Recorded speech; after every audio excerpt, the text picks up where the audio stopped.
Margaret pulled her old Honda into the parking lot of Riverside General Hospital and turned off the engine. She looked down at her clothes and smiled a little. Her jeans had paint stains on them from helping renovate the shelter earlier that morning. Her jacket was worn at the elbows and her sneakers had seen better days. She probably looked like she'd just rolled out of bed, but that was fine. It was her day off after all. She grabbed her purse from the passenger seat and headed toward the main entrance.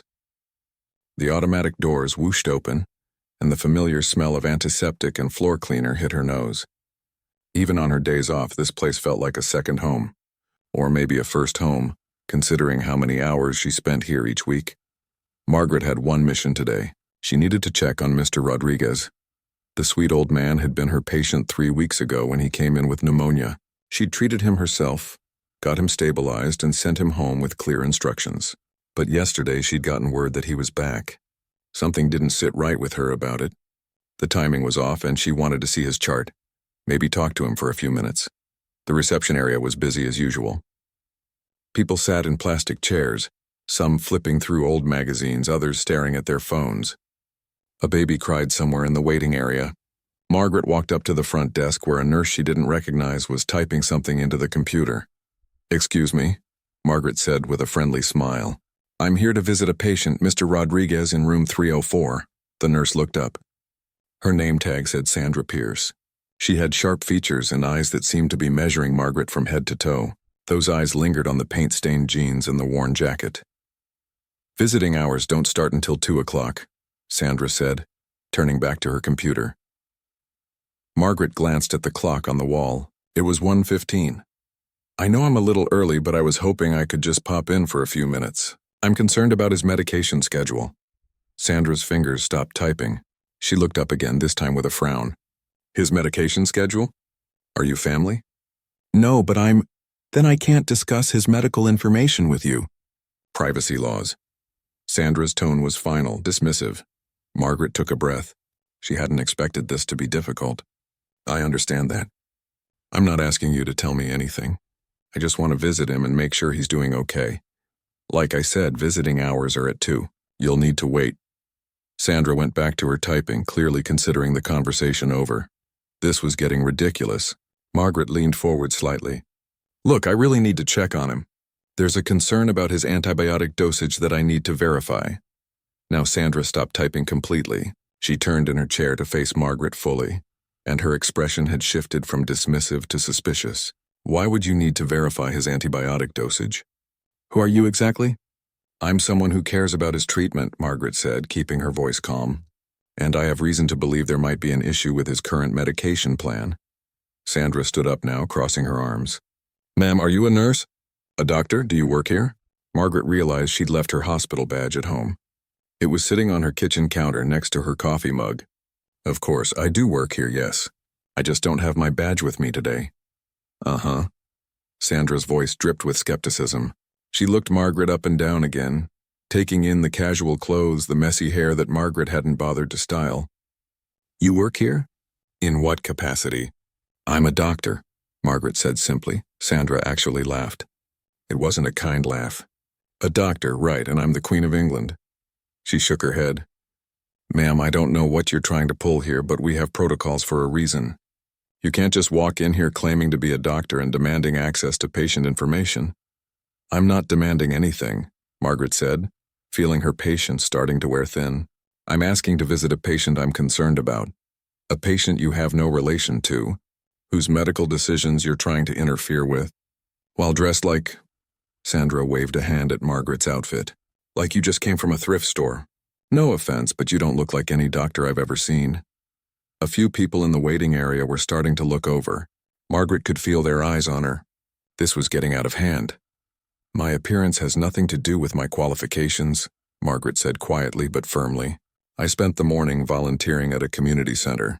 I'm dressed casually because it's my day off. That doesn't change the fact that Mr. Rodriguez needs proper care. And he's getting proper care from actual medical professionals," Sandra shot back. "Not from random people who walk in off the street claiming to be doctors. Do you know how many people try to scam their way into patient rooms? How many people try to steal medications or prey on vulnerable patients?" Margaret felt a flash of anger, but she pushed it down. Getting emotional wouldn't help. I'm not trying to scam anyone. If you would just call the administrative office, they can verify. I'm not calling anyone, Sandra interrupted. What I'm going to do is ask you to leave now before I have to call security. That's not necessary, Margaret said. Just make one phone call. You need to leave. Now. Sandra reached for her phone on the desk.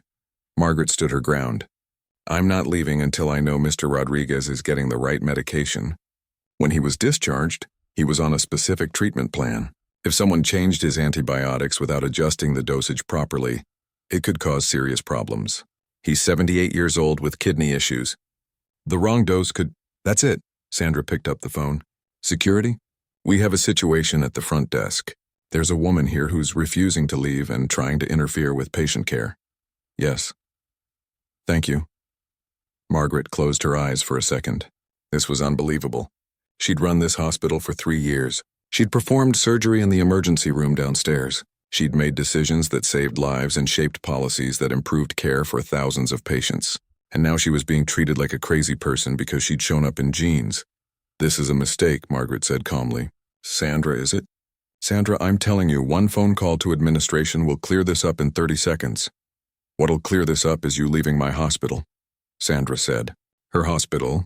Margaret almost laughed, but the situation was too frustrating. 2 security guards appeared from around the corner. One of them was Tom, who'd worked at Riverside for maybe 6 months. He looked confused when he saw Margaret, squinting a little like he was trying to place her face. This woman is causing a disturbance, Sandra announced loudly, drawing more attention from the waiting area. She's claiming to be a doctor and trying to access patient information without authorization. I need her escorted out of the building. Tom looked at Margaret, then at Sandra, then back at Margaret. Ma'am, is there a problem? Yes, Margaret said. The problem is that there's a patient upstairs who may be on the wrong medication, and I'm being prevented from checking on his welfare. Sandra jumped in. She has no credentials, no identification, and she's dressed like a homeless person. She's clearly not a doctor. She's been arguing with me for 10 minutes and refusing to follow hospital policies. Margaret saw a few people in the waiting room nodding along. Great, now. She looked like the bad guy. Tom shifted uncomfortably. Ma'am, I'm going to have to ask you to come with me. Margaret looked at him, really looked at him, and she could see he was just doing his job. This wasn't his fault. This wasn't even entirely Sandra's fault, though her attitude certainly wasn't helping. This was about assumptions. About judging people by their clothes instead of listening to their words. Fine, Margaret said quietly. I'll leave. But please, someone check on Mr. Rodriguez in room 304. Check his antibiotic dosage against his kidney function tests, please. Sandra rolled her eyes. We don't need medical advice from the peanut gallery, thank you. As Tom gently guided her toward the exit, Margaret turned back one more time. People's lives aren't a game, Sandra. Remember that. Sandra had already turned back to her computer, muttering something to a colleague about difficult people who think they know everything. Margaret walked toward the doors with Tom beside her, her mind already racing. She needed to make sure someone checked on Mr. Rodriguez. She needed to figure out how this situation had gotten so completely out of control, and she really needed to remember her badge next time. The automatic doors slid open as Tom guided Margaret toward the exit. The afternoon sun was bright, making her squint. She could feel eyes on her back, people in the waiting room probably thinking she was some troublemaker who'd gotten what she deserved. Ma'am, I'm sorry about this, Tom said quietly as they stepped outside. He actually did sound sorry. Are you sure you don't want to just come back with your ID? Maybe this could all be sorted out. Margaret appreciated his kindness. At least someone was treating her like a human being. It's okay, Tom, you're just doing your job. I don't blame you. He looked relieved. Do you need me to call anyone for you? A ride or anything? No, I'm fine. Thank you for being professional about this. Margaret gave him a small smile. Tom nodded and headed back inside, leaving her standing in the parking lot trying to process what had just happened. She pulled out her phone and stared at it. She could call Patricia Williams, the chief of nursing. She could call anyone. In administration, really. One call and this whole mess would be cleared up in seconds. But something stopped her. Maybe it was pride. Maybe it was exhaustion from the morning at the shelter. Or maybe she just wanted to see how far this would actually go. Instead, she sent a quick text to her colleague, Dr. Kevin Park, a young resident she'd been mentoring. Can you check on Mr. Rodriguez in 304? Concerned about his antibiotic dosing. Important. She hit send and walked to her car. She'd give it an hour. If Kevin didn't respond or if something seemed off, then she'd make the calls. Back inside the hospital, Sandra was already back at her desk, typing away like nothing had happened. A younger nurse named Rachel, who'd been watching the whole thing, approached her carefully. Sandra, that woman looked kind of familiar. Are you sure she wasn't? She was a scam artist, Sandra cut her off. Trust me, Rachel, I've been doing this for 15 years. You learn to spot them. They come in with some sob story, try to get access to patients or medications. She probably wanted to steal pain meds from that old man's room. Rachel bit her lip. She was pretty sure she'd seen that woman before. Maybe in the hallways upstairs, but Sandra was so confident. And Sandra had been there forever. She must know what she was doing. It's just her face seemed... Drop it, Rachel. We did the right thing. That's what protocols are for. Sandra's tone made it clear the conversation was over. Rachel went back to her station, but something nagged at her. She pulled up her phone and started scrolling through the hospital's internal website, looking at the staff directory. There were so many doctors, though. It would take forever to find someone who might match that woman's face. Meanwhile, Kevin Park was finishing up with a patient on the 4th floor when his phone buzzed. He glanced at the message from Margaret and his eyebrows shot up. It wasn't like her to send urgent texts on her day off. She was the kind of person who actually took her days off seriously, always telling the residents they needed to rest to avoid burnout. He wrapped up quickly and headed down to the 3rd floor, room 304. He knocked lightly and pushed the door open. Mr. Rodriguez was awake, sitting up in bed and watching a game show on the small TV mounted on the wall. Hey, Mr. Rodriguez, how are you feeling today? The old man smiled. Oh, not too bad, doctor. A little tired, maybe. Kevin pulled up his chart on the computer terminal in the room. His eyes scanned the medications list. Antibiotics, dosing schedule, kidney function tests from this morning. And then he saw it. His stomach dropped. Mr. Rodriguez, have you been feeling nauseous at all? Any confusion or headaches? Well, now that you mention it, I have felt a bit funny since this morning. Thought maybe it was just being in the hospital. You know how it is? Kevin's mind was racing. The antibiotic dosage was wrong. Not dangerously wrong yet, but heading that direction.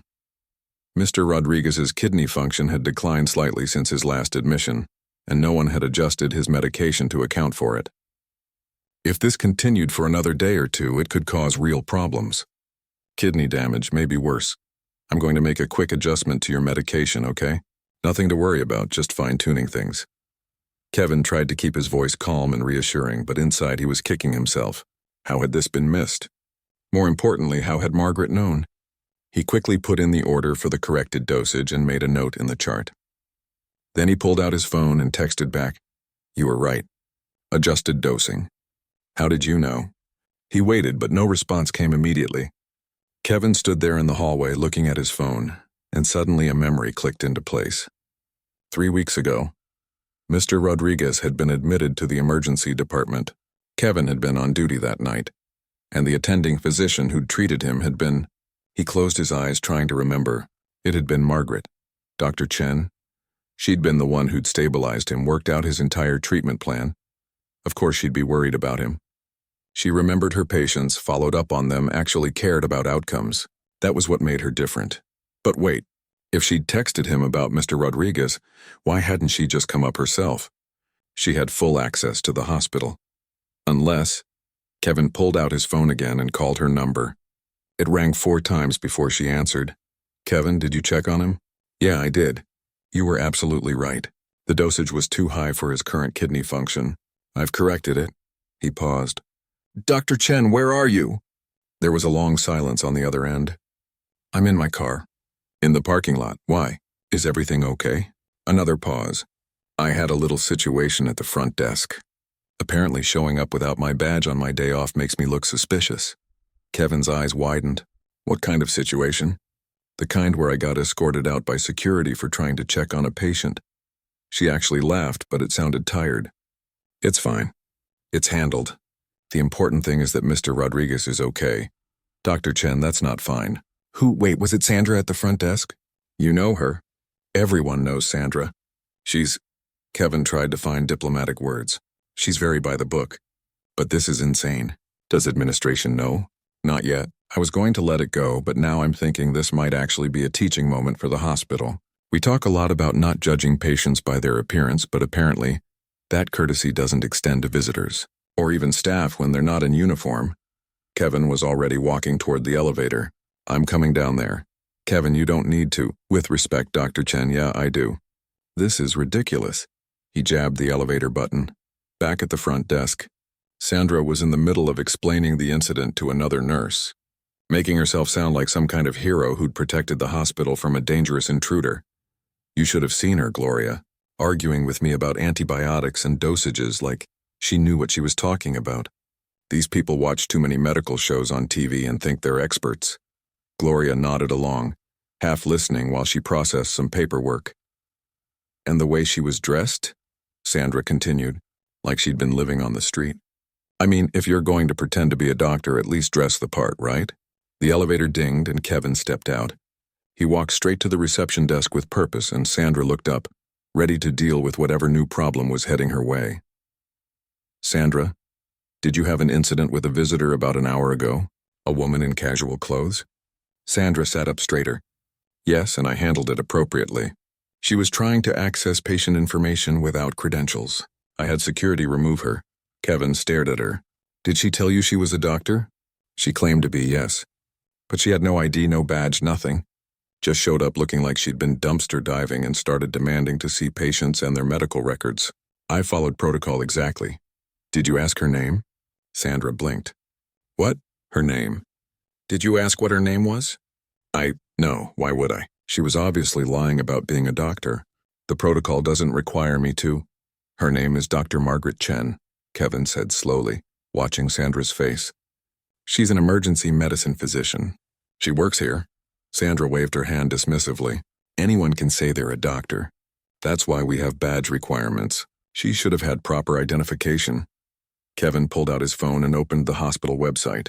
He navigated to the administration page and turned the screen toward Sandra. Is this the woman you had removed? Sandra looked at the phone. On the screen was a professional photograph of Margaret in a white coat, standing in front of the hospital logo. Under the photo it read, Dr. Margaret Chen, Chief Executive Officer and Medical Director, Riverside General Hospital. The color drained from Sandra's face. Her mouth opened, but no sound came out. Rachel, who'd been listening from her nearby station, gasped audibly. That can't be, Sandra whispered. But even as she said it, she was comparing the face in the photo to the face of the woman she'd dismissed an hour ago. Same eyes, same cheekbones, same quiet confidence that Sandra had mistaken for arrogance. Kevin put his phone away. She came in to check on a patient she treated 3 weeks ago. Mr. Rodriguez. She was concerned about his medication, and guess what? She was right. His antibiotic dosage was dangerously high for his kidney function. If she hadn't flagged it, we could have been looking at acute kidney injury or worse. Sandra's hands were shaking now. She didn't look. How was I supposed to know? Maybe by listening to her instead of judging her clothes. Kevin's voice was sharper than he'd intended. He took a breath. Look, I need to report this. You just had the CEO of the hospital removed by security. Oh my God, Sandra breathed. Her 15-year career flashed before her eyes. Oh my God, I'm going to be fired. Rachel was already on her phone, probably texting every nurse she knew about what had just happened. This would be all over the hospital in minutes. Kevin pulled out his phone to call Patricia Williams. This was way above his pay grade, but someone in administration needed to know what had happened. And Margaret needed to know that the truth was coming out, whether she wanted it to or not.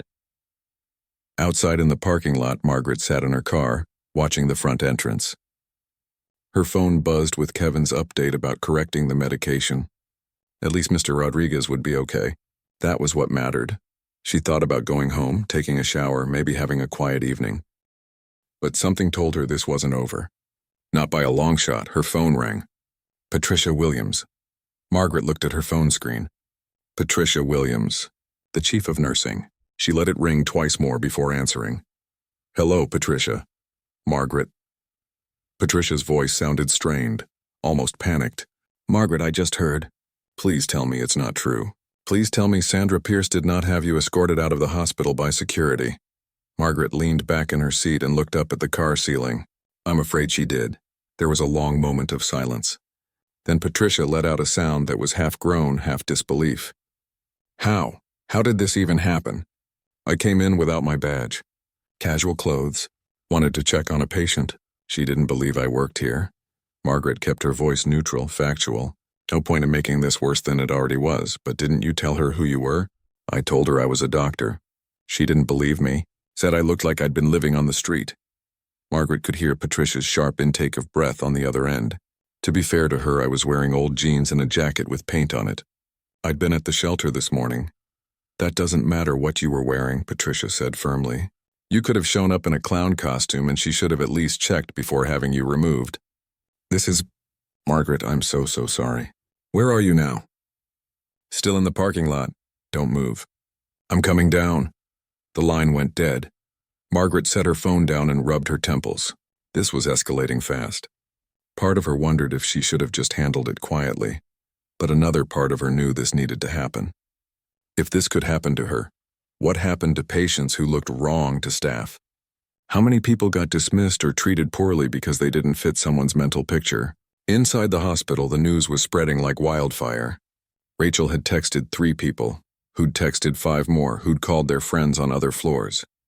Within 20 minutes, it seemed like half the hospital staff knew that Sandra had thrown out Dr. Chen.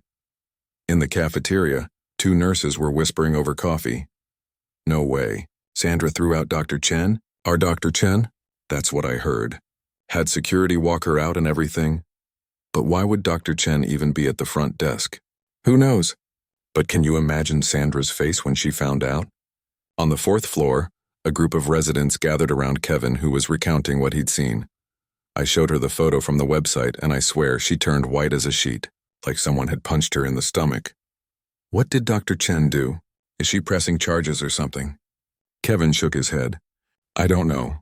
She was weirdly calm about the whole thing, more concerned about Mr. Rodriguez than herself. That's so her, though, another resident added. Remember when that drunk guy punched her in the ER last year? She just stepped back, made sure security had him, and went right back to treating his friend. Didn't even file a report. In the administrative wing, Patricia Williams was practically jogging down the hallway, her heels clicking rapidly against the tile floor. Her assistant, trying to keep up, was breathless. Patricia, what should I tell the board? They're going to want to know. Tell them I'm handling it. Patricia called back over her shoulder. And get me Sandra Pierce's personnel file. Everything, performance reviews, complaints, commendations. All of it. She burst through the stairwell door and took the stairs 2 at a time, too impatient to wait for the elevator. Her mind was racing. How was she going to handle this? Sandra Pierce had been at Riverside for 15 years. She was competent mostly, but she'd always been rigid. A stickler for rules, sometimes to the point of being inflexible. There had been complaints before. Patients who said she was cold or dismissive, but nothing that rose to the level of serious discipline. But this was different.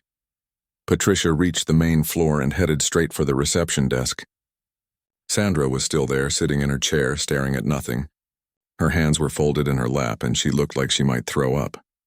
Rachel spotted Patricia first and quickly made herself busy with paperwork, not wanting to be anywhere near what was about to happen. Sandra. Patricia's voice cut through the ambient noise of the lobby. My office now. Sandra stood on shaky legs. Patricia, I can explain. Not here. My office. Patricia's tone left no room for argument. The walk to Patricia's office was the longest of Sandra's life. Other staff members watched them pass, some with sympathy, others with barely concealed interest. Everyone knew. Everyone had heard. Patricia closed the office door and gestured to a chair. Sandra sat. Patricia remained standing, arms crossed. Tell me exactly what happened. Every detail. Sandra's voice was small. Nothing like the confident authority she'd displayed an hour ago. A woman came to the desk. She was dressed very casually, looked unkempt. She said she wanted to visit Mr. Rodriguez and started asking questions about his medication schedule. And I told her visiting hours hadn't started yet. She kept pushing, saying she needed to check on his antibiotics. She claimed to be a doctor, but she had no badge, no ID, nothing. Sandra swallowed hard. She didn't look like a doctor. What does a doctor look like, Sandra? The question hung in the air. Sandra opened her mouth, then closed it. What could she say? That doctors wore white coats? That they looked professional? That they didn't show up in paint-stained jeans? I was following protocol, Sandra said quietly. We're supposed to check ID. We're supposed to protect patient privacy. You're also supposed to use common sense, Patricia said. Did she give you her name? No, I didn't ask. Did you offer to call administration to verify her identity? Sandra's face flushed. She mentioned calling someone, but I didn't think. That's the problem, Sandra. You didn't think. You made assumptions based on appearance and then doubled down on those assumptions instead of taking 30 seconds to verify who she was. Tears were forming in Sandra's eyes now. I thought I was protecting the hospital. We've had problems before with people trying to get into patient rooms, trying to steal medications. Dr. Chen was trying to save a patient's life. Patricia interrupted. She identified a medication error that could have caused serious harm. Instead of listening to her, you had her thrown out. Sandra was crying openly now. I know. I'm so sorry. I'll apologize to her. I'll do whatever it takes. Please, Patricia, I can't lose this job. This is all I have. Patricia sat down heavily in her own chair. She suddenly felt very tired. Sandra, I'm going to be honest with you. This is serious. You humiliated the CEO of this hospital. You ignored legitimate medical concerns. You judged someone based entirely on their appearance. If Dr. Chen wanted to, she could have you terminated today. Is that what's going to happen? Sandra's voice was barely a whisper. I don't know. That's not my decision alone. Patricia pulled out her phone. But right now I need to go apologize to Dr. Chen myself and assess the damage. You're suspended pending a full review. Go home. Don't talk to the press if they somehow get wind of this. Don't post about it on social media. Just go home and wait to hear from HR. Sandra nodded numbly and stood up. She walked to the door, then turned back. Patricia, is Mr. Rodriguez okay? It was the first time Sandra had asked about the patient. Patricia's expression softened just slightly. Yes, Dr. Kevin Park caught the medication error and corrected it. No thanks to the system that was supposed to protect him. Sandra left and Patricia sat alone in her office for a moment, gathering her thoughts. Then she grabbed her jacket and headed for the parking lot. She found Margaret still sitting in her Honda, scrolling through her phone. Patricia tapped on the window and Margaret rolled it down. You know, most CEOs would have called me after the first 30 seconds of that confrontation, Patricia said. Margaret smiled faintly. I'm not most CEOs. No, you're really not. Patricia leaned against the car. Margaret, I am so incredibly sorry. There's no excuse for what happened. Sandra has been suspended and there will be a full investigation. She thought she was doing her job, Margaret said. Her job is to care for people, not judge them by their clothes, Patricia countered. This is exactly the kind of thing we've been trying to change about healthcare. The bias, the assumptions, the way we treat people differently based on how they look or talk or dress. Margaret was quiet for a moment, watching people come and go through the hospital entrance. An elderly man in a threadbare coat shuffling in slowly. A young woman in scrubs probably coming off a long shift. A teenager with bright purple hair and multiple piercings holding the door for someone in a wheelchair. You know what bothers me most? Margaret finally said. It's not that she didn't recognize me. It's that she didn't listen. I told her there was a medication concern. I explained that Mr. Rodriguez had kidney issues. I gave her specific, legitimate medical information, and she dismissed it all because I wasn't dressed right. What does that say about how we treat patients who don't look respectable enough? Patricia nodded slowly. You're right. This is bigger than one nurse having a bad day. A lot bigger. Margaret looked up at Patricia. So what do we do about it? That depends. What do you want to do? You'd be within your rights to demand her termination. Margaret shook her head. I don't want her fired. I want her to understand. I want the whole hospital to understand. So what are you thinking? A small smile played at the corners of Margaret's mouth. I'm thinking this could be the best teaching moment we've had in years. But first I need to go home, take a shower, and put on my CEO clothes. Then I need to check on Mr. Rodriguez properly. And tomorrow morning we're going to have a very interesting staff meeting. Patricia grinned despite herself. You're going to make her face you, aren't you? We're both going to face this, all of us. Because if it can happen to me, it's definitely happening to our patients. Margaret started her car. Get some rest tonight, Patricia. Tomorrow's going to be a long day. As Margaret drove out of the parking lot, Patricia stood watching her go. 15 years she'd known Margaret Chen. 15 years of watching her put patients first, advocate for changes, and lead by example rather than authority. And even now, humiliated and disrespected, her first thought was about how to make the hospital better. Patricia pulled out her phone and started typing an email to HR and the board of directors. This incident wasn't just about Sandra Pierce. It was about every assumption, every bias, every time someone got judged before they got heard, and tomorrow, everyone was going to learn that lesson. The next morning, Margaret walked into Riverside General at exactly 7:30. This time she wore a charcoal gray suit with a cream blouse, her hospital badge clipped prominently to her jacket pocket. Her hair was styled, her shoes polished. She looked every inch the CEO.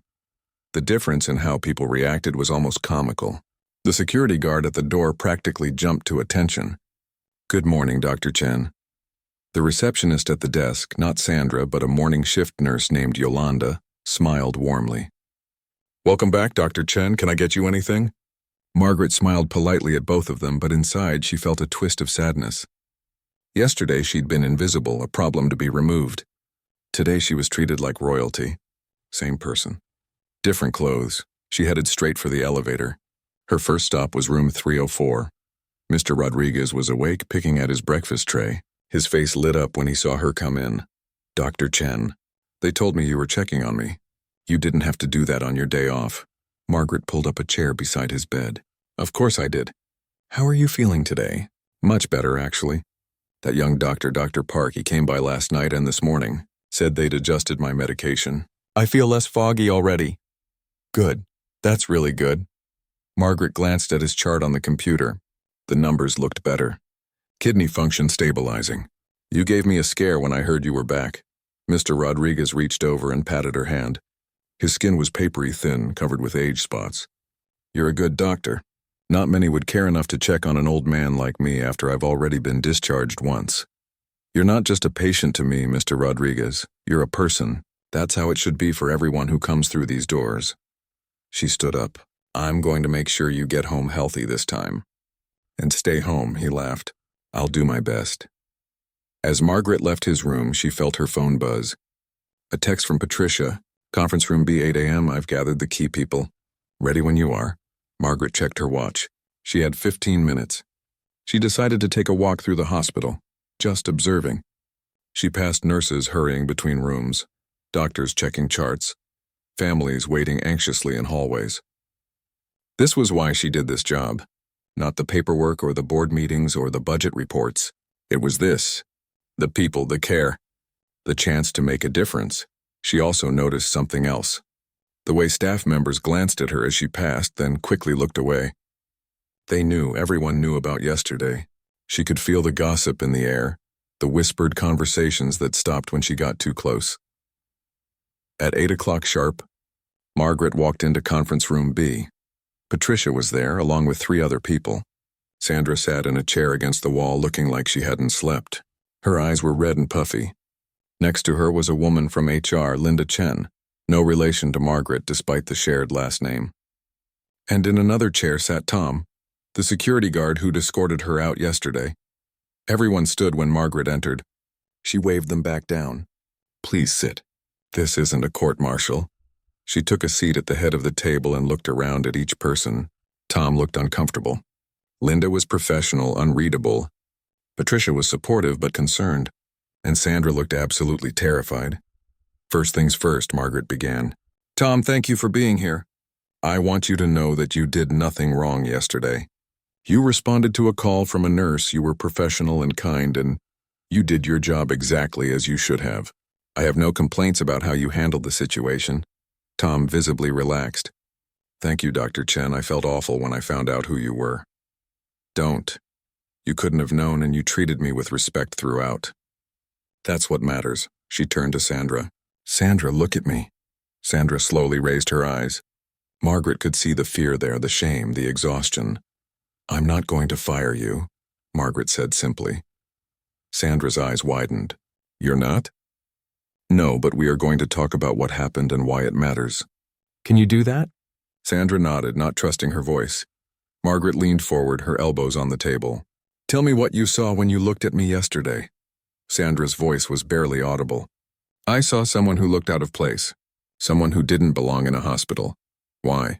Because, Sandra struggled for words. Because your clothes were old and stained. Your hair wasn't done. You looked like you might be struggling. Homeless, maybe. And we've had issues before with people trying to get into patient rooms for the wrong reasons. Those are all observations based on my appearance, Margaret said. What did you hear when I spoke to you? Sandra thought about it. You said you needed to check on Mr. Rodriguez. You mentioned his medication schedule. You talked about antibiotics and dosing. And what did that tell you? That you knew medical terminology.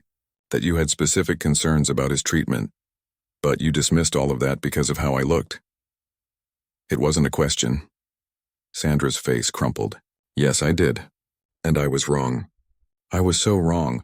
Margaret nodded slowly. Sandra, can I tell you why I was dressed like that yesterday? Sandra looked up, confused by the question. Okay. I spent the morning at the Haven Street Community Center. Do you know it? Sandra shook her head. It's a shelter and community center in the south part of the city. They provide meals, temporary housing, job training, medical care. I volunteer there every other week, running a free clinic. Yesterday, they asked if I could help paint one of the children's rooms. So I did. That's why I had paint on my jeans. Sandra's hands were shaking. I didn't know. You couldn't have known. But here's the thing, Sandra. Even if I had been homeless, even if I had been struggling, even if I really was just someone off the street, I still deserved to be listened to.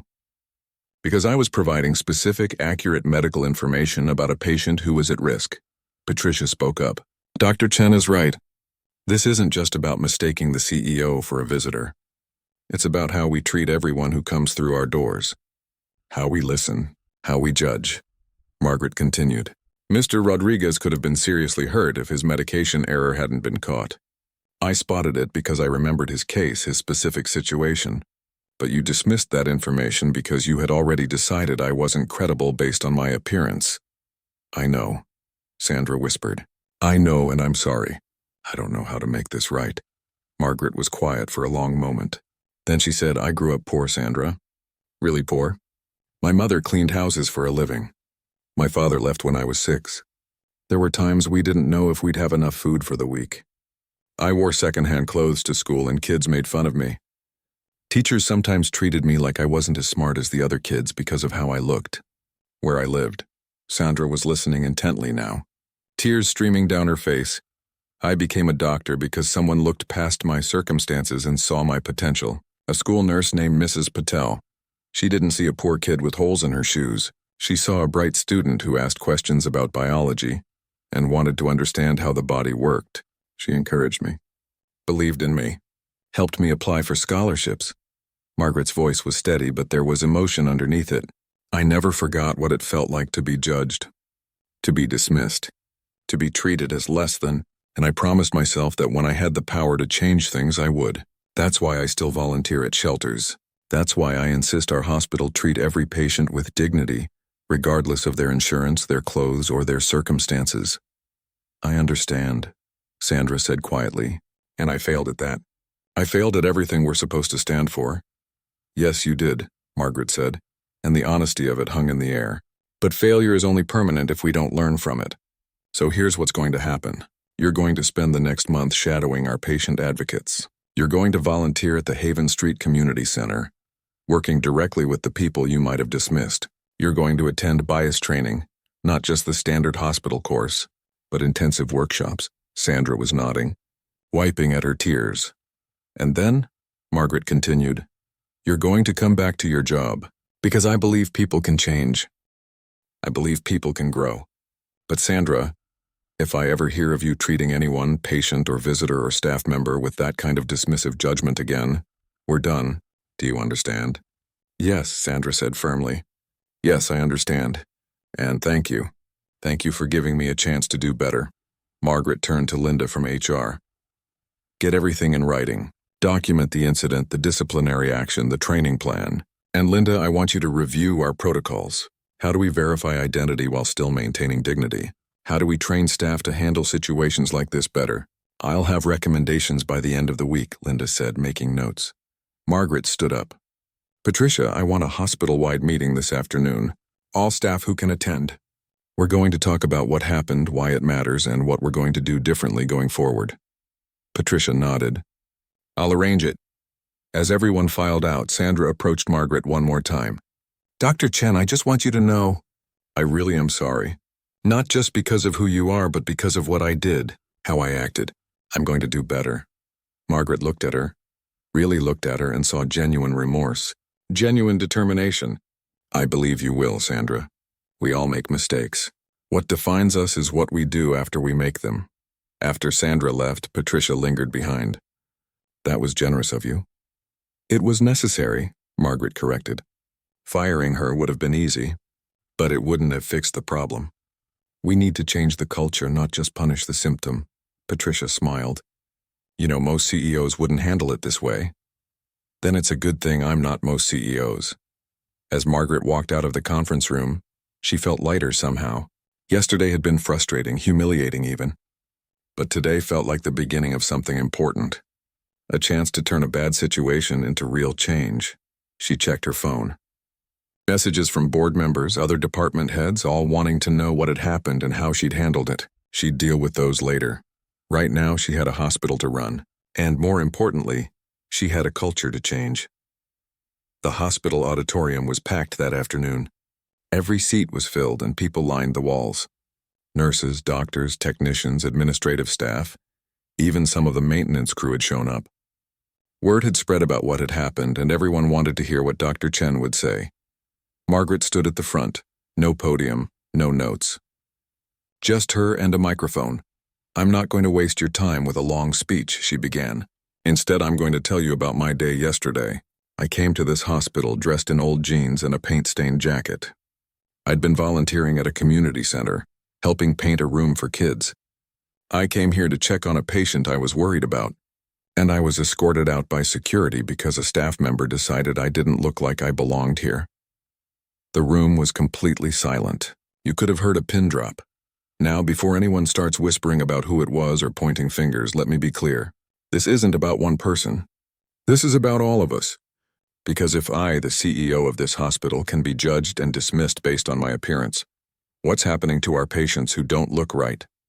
What about the homeless person who comes in with chest pain?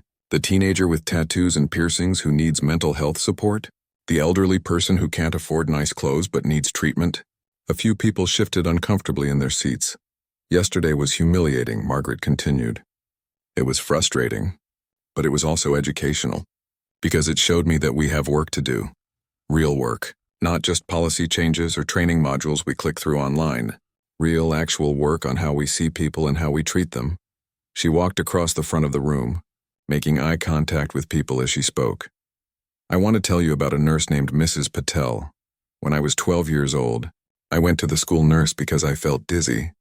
I hadn't eaten breakfast that morning, or dinner the night before. We didn't have food at home. Mrs. Patel didn't lecture me about nutrition. She didn't call child services. She quietly gave me crackers and juice, and then she started keeping snacks in her office. Every day I'd stop by and there would be something for me. She never made me feel ashamed. She just saw a kid who needed help and helped. Margaret's voice got softer. That's the kind of care I want to see here, where we look at people and see their humanity first, not their clothes or their address or their insurance status. In the third row, Sandra sat with her head down, listening to every word. We're implementing some changes, Margaret said. New training programs, better protocols. But more than that, I want each of you to think about your own biases. We all have them. I have them. The question is, are we willing to recognize them and work on them? After the meeting, people filed out quietly, thoughtfully. Several staff members approached Margaret to share their own stories of being judged or of judging others. It was uncomfortable, but it was honest. 3 weeks later, Sandra stood in the community room at Haven Street Community Center, helping serve lunch. Her back hurt from standing all morning and her feet ached. The work was nothing like the hospital. It was messier, harder, more chaotic. A man approached her table. His clothes were dirty, and he smelled like he hadn't showered in days. 3 weeks ago, Sandra would have wrinkled her nose and stepped back. Today she smiled. What can I get you? She asked. What do you have? His voice was rough, tired. Vegetable soup, grilled cheese sandwiches, salad, and apple slices. Plus coffee or juice. I'll take the soup and a sandwich. And coffee, please. That please at the end, like he wasn't sure he deserved to ask for things politely. Sandra filled a bowl with soup, made him a sandwich, and poured his coffee. Here you go.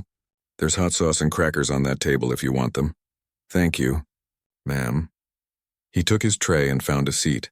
Margaret appeared beside Sandra, wearing jeans and a simple t-shirt, her hair pulled back in a ponytail. She'd been in the kitchen most of the morning helping prep food. How are you holding up? Margaret asked. Tired, Sandra admitted. But good, this is different than I expected. Different how? Sandra watched the man eat his soup, saw how he savored each bite. At the hospital, I think I forgot sometimes that patients are people with whole lives outside those rooms. Here, you see it. You see their struggles right in front of you. That man over there, he thanked me for soup. Like really thanked me with his whole heart for something so basic. Margaret nodded. It changes your perspective, doesn't it? Yeah, it really does. Sandra paused. Dr. Chen, can I ask you something? Of course, why do you do this? You're the CEO of a hospital. You could spend your free time golfing or at fancy restaurants or whatever rich people do. Why spend your mornings here? Margaret smiled. Because these are my people. This is where I came from. And because the woman I am now never forgets the girl I was. The girl who needed someone to see past her circumstances and see her potential. Sandra was quiet for a moment. I never knew. I never took the time to know. About you, about patients, about anyone, really. I just followed the rules and went home. And now? Now I'm trying to do better. It's harder than I thought it would be. The best things usually are, Margaret said. 2 months after the incident, Mr. Rodriguez came back to the hospital. But this time it was just for a follow-up appointment, not an emergency admission. He was walking better, looking healthier. Sandra was back at her desk at reception. She saw him come in and actually got up from her chair to greet him. Mr. Rodriguez, it's good to see you. You look wonderful. He smiled, surprised by the warm greeting. Thank you. I'm feeling much better. Dr. Chen told me to watch for your appointment. She wanted to know you were doing well. Sandra pulled up his information on the computer. You're seeing Dr. Park today, right? That's right. He's running just a few minutes behind, but you can head up to the 3rd floor. Room 305. Can you make it okay, or would you like a wheelchair?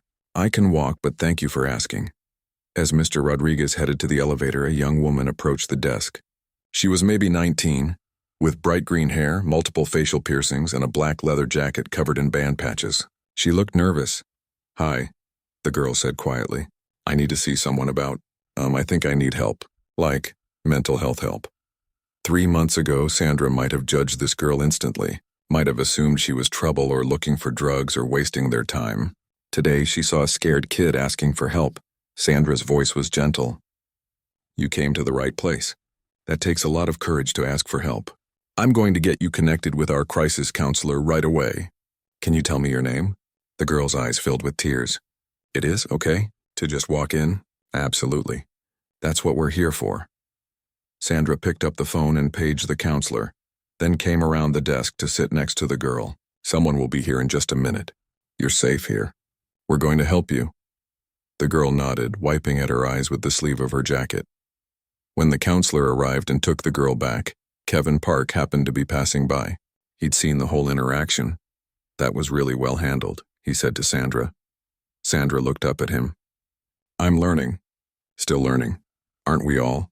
Kevin smiled and headed to his appointment with Mr. Rodriguez. That evening, Margaret was in her office finishing up paperwork when Patricia knocked on her door. Got a minute?